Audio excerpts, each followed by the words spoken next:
હું તો ખાલી એટલું જ કહીશ, સત્ય ઈ સનાતન છે, સનાતન ઈ સત્ય છે, તો દિલથી કહીશ હર હર મહાદેવ. બાકી સાહેબ વાત કરશે. જય હિન્દ. આગામી દિવસોમાં યુનિવર્સિટીમાં પ્રમોશન પગલા લેવા તમે જે જાહેરાત એ તો સમય બતાવશે. સુરેશભાઈ શું કહેતા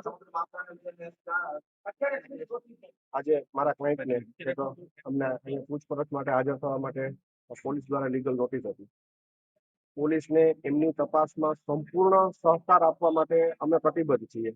અમે પોતે મારા ક્લાયન્ટ ખુદ ઈચ્છે છે કે આ કામની ઊંડાણપૂર્વક તપાસ થાય અને સત્ય બહાર આવે. નિવેદનના અંતે અમે પોલીસ એજન્સીને એટલી આશ્વસ્ત પણ કરી છે કે અત્યારે જ નહીં, ભવિષ્યમાં પણ એની ટાઈમ ગમે ત્યારે તપાસના કામે મારા ક્લાયન્ટની જરૂર પડશે.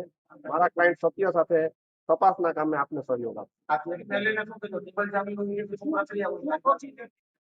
સુપ્રીમ કોર્ટે એ અંગે અલગ અલગ મત મતાંતરો છે, પણ નક્કી કરવાની સત્તા પોલીસ અધિકારીને છે. એટલે એ વિશે મારે કેવું કે આમ જ કરવું જોઈએ એ પોલીસ નક્કી કરે વધારે બેસ્ટ.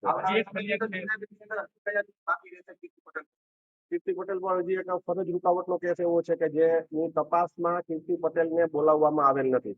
અને અમે એ કેસમાં પણ આપના માધ્યમથી કહેવા માંગીશ પોલીસ એજન્સીને કે અમારા ક્લાયન્ટ છે, મારા ક્લાયન્ટ છે, એ કેસમાં પણ સહકાર આપવા માટે બંધાયેલા. આજે જે સંતોએ જે ફરિયાદ કરેલી છે, જે ધાર્મિક ભાવનાઓ આહત થઈ છે, એ બાબતે આજ બોલાવેલા હતા.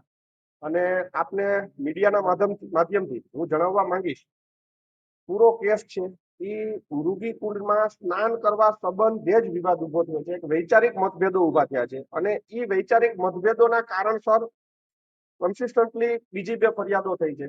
એટલે આ કેસના મૂળ સુધી પહોંચવું એ જ સત્ય બાદ લાવશે.